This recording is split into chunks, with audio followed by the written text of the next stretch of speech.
Tywin's always been the power behind the throne to some extent, and ever since the death of Robert Baratheon, he's been the sole power behind the throne. But this is the first time he's ever wielded that power in the capital itself.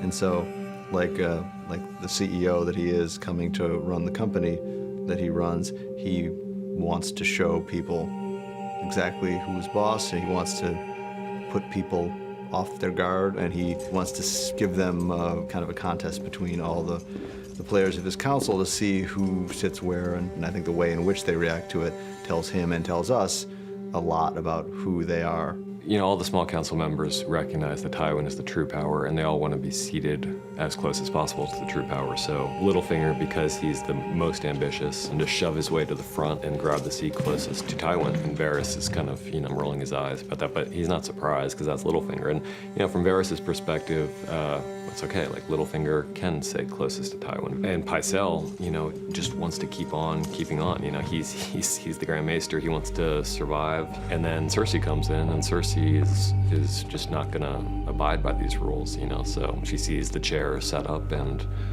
I'm just gonna drag one right next to my dad, you know, and, you know, screw the rest of you. And then Tyrion comes in, and the question is, well, how can Tyrion, you know, match any of that? And, you know, what we love about Tyrion is he's one of the few players who's willing to stand up to his dad from time to time. And so he's not gonna try to sit closest to his father. He's gonna sit as far as possible away from his father. And he's gonna make such a point of it that he's gonna drag his chair to the opposite end of the table and make a joke of it. So I think you see kind of all their personalities emerging in that one dialogue-free moment. I have dragons. I'll give you one. I vetra ska te pozliwa sme zodrize. You will win the throne with dragons, not slaves, Your Grace. Khaleesi, please.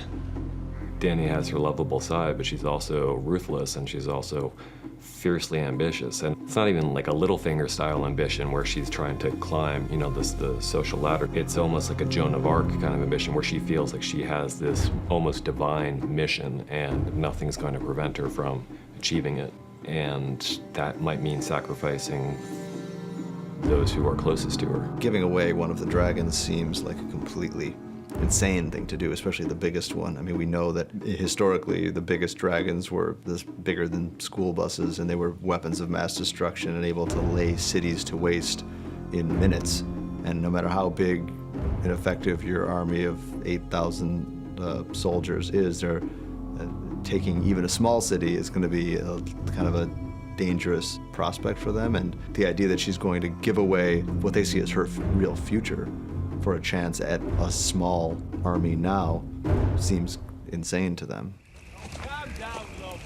Your father, he'd pay your weight in gold to get you back. You'll be a rich man till the end of your days. Your sons will be rich men, and their sons after them.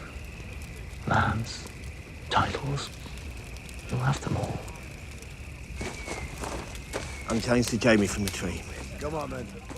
One of the reasons he's so arrogant is that he was a prodigy, not just that he's the scion of the wealthiest family in Westeros, and which would probably lead to some degree of arrogance, but also he was better at sword fighting than almost anyone alive, and became the youngest member of the Kingsguard, and was a legendary fighter and champion. And so even if people hated him, they had to respect him because he was really good at what he did.